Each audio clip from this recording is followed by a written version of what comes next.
કાશ્મીર કિશ્તવાડમાં વાદળ ફાટ્યું હોવાની ઘટના બની છે। 10 થી વધુ લોકોના મોતની આશંકા સેવાઈ રહી છે। 17 લોકો ઘાયલ થયાના સમાચાર સામે આવી રહ્યા છે। મચેલ માતા યાત્રા માર્ગ પરની આ ઘટના સામે આવી છે। વાદળ ફાટવાની ઘટના બાદ યાત્રા રોકાઈ અને એસડીઆરએફની ટીમ સાથે યાત્રીઓ પર રેસ્ક્યુમાં જોડાયા છે, ત્યારે મોતનો આંક હજુ પણ વધી શકે છે। તો જમ્મુ કાશ્મીરનો આ મામલો સામે આવ્યો છે, જ્યાં વાદળ ફાટવાની ઘટના બની છે, જેના કારણે 10 જેટલા લોકોનો મોત નીપજ્યું છે, તેમજ કેટલાય લોકો અત્યારે ગુમ થયેલા છે। તો 17 લોકો ઘાયલ થયાના સમાચાર પણ સામે આવી રહ્યા છે। અત્યારે રેસ્ક્યુ ઓપરેશન હાથ ધરવામાં આવ્યું છે, તેમજ જે યાત્રાળુઓ છે તેમના દ્વારા પણ રેસ્ક્યુની કામગીરી કરવામાં આવી રહી છે। મચેલ માતા યાત્રા માર્ગ પરની આ ઘટના સામે આવી છે કે જ્યાં વાદળ ફાટવાની ઘટના બાદ યાત્રા રોકાઈ ગઈ છે।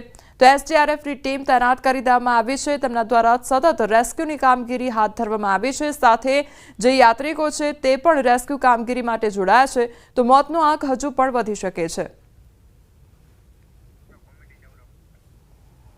તો જમ્મુ કાશ્મીરના દ્રશ્યો સામે આવ્યા છે કે જ્યાં મચેલ માતા યાત્રા માર્ગ પરની આ ઘટના સામે આવી છે, જ્યાં વાદળ ફાટવાની ઘટના બની છે, જેમાં 10 થી વધુ લોકોના મોતની આશંકા સેવાઈ રહી છે।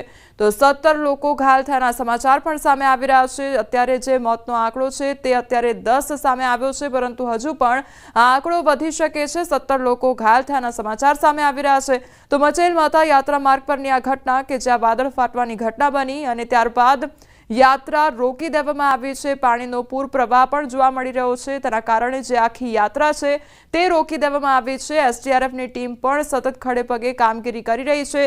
સતત રેસ્ક્યુ ઓપરેશન હાથ ધરવામાં આવ્યું છે અને સાથે જે યાત્રિકો છે તે પણ જોડાયા છે। તો મોતનો આંક હજુ પણ વધી શકે છે, પરંતુ આ એ તબાહીના દ્રશ્યો સામે આવ્યા છે કે જ્યાં વાદળ ફાટવાની ઘટના બની। મચેલ માતા યાત્રા માર્ગ છે ત્યાંના આ દ્રશ્યો છે કે જ્યાં વાદળ ફાટવાની ઘટના બની હતી અને તેના કારણે જે પાણીનો પ્રચંડ પ્રવાહ છે તે એક સાથે વહી રહ્યો હોય તે પ્રકારના આ દ્રશ્યો સામે આવ્યા છે।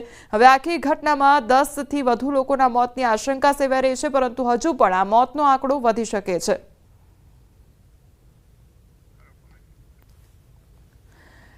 તો જમ્મુ કાશ્મીરની આ ઘટના સામે આવી છે, જ્યાં મચેલ માતા માર્ગ પરના દ્રશ્યો સામે આવ્યા છે કે જ્યાં વાદળ ફાટવાની ઘટના બની છે અને જેમાં જે મોતનો આંકડો છે તે અત્યારે 10નો સામે આવ્યો છે, પરંતુ હજુ પણ આ મોતનો આંકડો વધી શકે છે। આ એ દ્રશ્યો સામે આવ્યા છે કે જ્યાં યાત્રિકો ત્યાંથી પસાર થઈ રહ્યા છે। યાત્રા રોકી દેવામાં આવી હતી અને તે લોકોનું રેસ્ક્યુ હાથ ધરવામાં આવી રહ્યું છે। આ પાણીનો ધસમસતો પ્રવાહ જોવા મળી રહ્યો છે।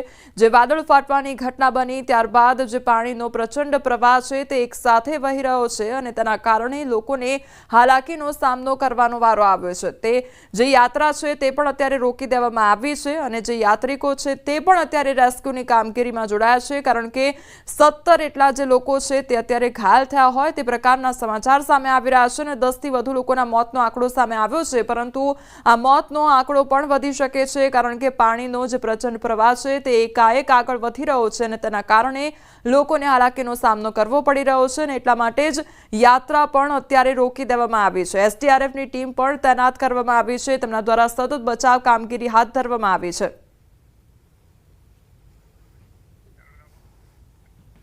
તો મચેલ માતા યાત્રા માર્ગ પરના દ્રશ્યો સામે આવ્યા છે કે જ્યાં વાદળ ફાટવાની ઘટના બની છે। તો વાદળ ફાટવાની ઘટનાને કારણે લોકોના જીવ પણ ગયા છે અને હજુ પણ આ જે આંકડો છે તે વધી શકે છે। અત્યારે 10ના મોત નીપજ્યા